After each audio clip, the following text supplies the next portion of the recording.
So we did have a little rain in our area. Not everyone saw it, obviously. It sounds like Wednesday is the better chance for everyone to see rain. Yes, it definitely is. But I just think that perspective is everything here because I've seen a lot of stuff online, people being like, we've never been in a drought. It's not a big deal. It is the driest start to the year in Charlotte recorded history. Now, it's almost 150 years of record keeping.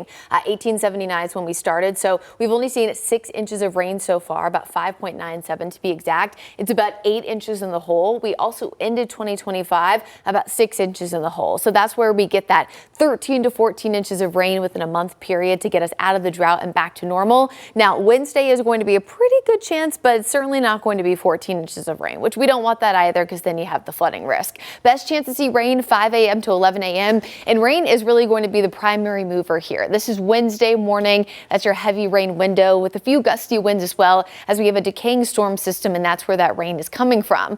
But before it gets here, we actually have some action to talk about as early as tomorrow. Cold front number 1 is off there to our north and west. You can see it's producing a lot of severe thunderstorms. The areas in yellow, you see the little boxes. Those are your traditional severe thunderstorms. Orange is what we call a considerable. That's wind gusts above 70 to 80 miles an hour. And then those pink little boxes are tornado warnings. Now, the good news for us here in the Charlotte area is that, again, is weakening by the time it gets here, even weakening by the time it arrives in the mountains. And that's around 6 a.m. tomorrow. Few showers here. Again, not much in terms of overall action. 10 a.m., we're seeing a few of those showers getting a little bit closer to us here in Charlotte, and it's out of here pretty quickly. So Tuesday, I would expect a very, very brief chance for rain. Best time period between about 9 or 10 o'clock. But Wednesday is a tale of a much different setup. We have areas of widespread rain arriving by the early morning hours, and this will be impactful for some folks to their morning commute. Here we are at 6 a.m. What I do want folks to remember over the next 24 hours or so is that exact timing of this is going to get a little bit better. Actually, earlier today,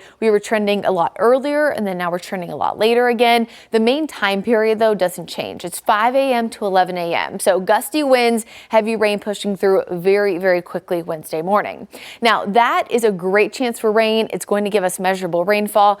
2 thumbs up. If I could thumbs up with my toes, honestly, I'd be doing that too. But Wednesday afternoon, this is kind of the time period that I want us to watch for a low end risk for strong to severe thunderstorms. So Wednesday morning could produce enough stability, that is, that some of these storms don't pop off at all. But there is a small window of time in the Wednesday afternoon time frame that we could see enough instability that some of these storms do develop some gusty winds and hail before the cold front itself actually arrives. Normally, this is not the case when a storm system arrives in the afternoon, but because it's arriving in the morning, we do have that couple window marker here. So when you see our weather impact alert, just know it's primarily for those evening hours, those afternoon and evening hours, not necessarily for the rain. I would say Wednesday morning's rain is more of a nuisance, whereas those isolated storms in the afternoon and evening, again, could produce heavy rain, gusty winds, and even some small hail. Storm fuel is most notable around 6 or 7 o'clock. So again, that's really the time frame that we're keeping a close eye on. It's out of here pretty quickly. Rainfall potential, pretty cautiously optimistic that we could see a 1/2 of an inch for most of the area. Some spots could get 3/4 of an inch. But again, I'm staying optimistic, yet again cautious, especially based on how much dry air ate up the rainfall this past weekend.